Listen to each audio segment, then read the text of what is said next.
இயேசுவின் பரிசுத்த நாமத்திற்கு மகிமை உண்டாவதாக. நான் என்னுடைய வாழ்க்கையில் நடந்த எப்படி பரிசுத்தை பெற்றுக்கொண்டேன் என்பதை உங்களுக்கு சொல்கிறேன். அப்போஸ்தலர் நடவடிக்கைகள் 2வது அதிகாரம் 38ஆம் வசனத்தில் சொல்லப்பட்டிருக்கிறபடி, நீங்கள் மனம் திரும்பி ஒவ்வொருவரும் பாவ மன்னிப்புக்கென்று இயேசு கிறிஸ்து நாமத்தினாலே ஞானஸ்தானம் பெற்றுக்கொள்ளுங்கள்.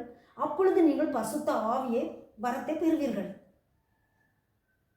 நான் எனக்கு விவரம் தெரிந்த நாளிலிருந்தே இயேசுவிடம் பரிசுத்தாவி வேண்டும், பரிசுத்தாவி தாரும் என்று கேட்பது உண்டு. எல்லாரும் பரிசுத்தாவின் அனுபவத்தை சொல்லும்போது எனக்கு ஏன் கிடைக்கவில்லையே என்று நான் கவலைப்பட்டதும் உண்டு.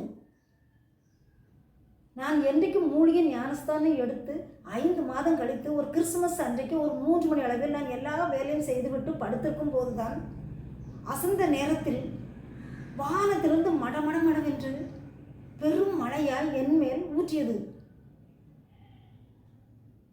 நான் கண் விழித்து பார்த்தபோது உடனே துள்ளி குதித்து எழுந்து நான் பார்க்கிறேன், மேலே ரூஃபில் எல்லாம் மழை பெய்ததுக்கான அடையாளமாக ஈரமாக இருந்தது. அந்த நேரத்திலிருந்து ஒருவர் என் இருதயத்திலிருந்து பேசுகிறது என் காதுகளில் கேட்டுக்கொண்டே இருக்கிறது. எப்படி வானத்திலிருந்து மன்னா பொழிந்தது போல எனக்கும் அந்த நேரத்திலிருந்து வார்த்தைகள் வந்து கொண்டே இருக்கும்.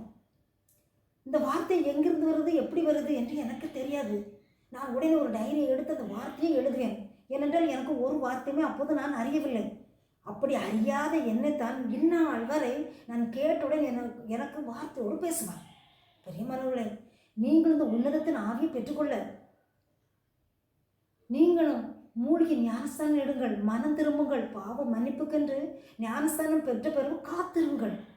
அப்பொழுது உங்களுக்கு உன்னதத்தின் ஆவியை ஊற்றி உங்களையும்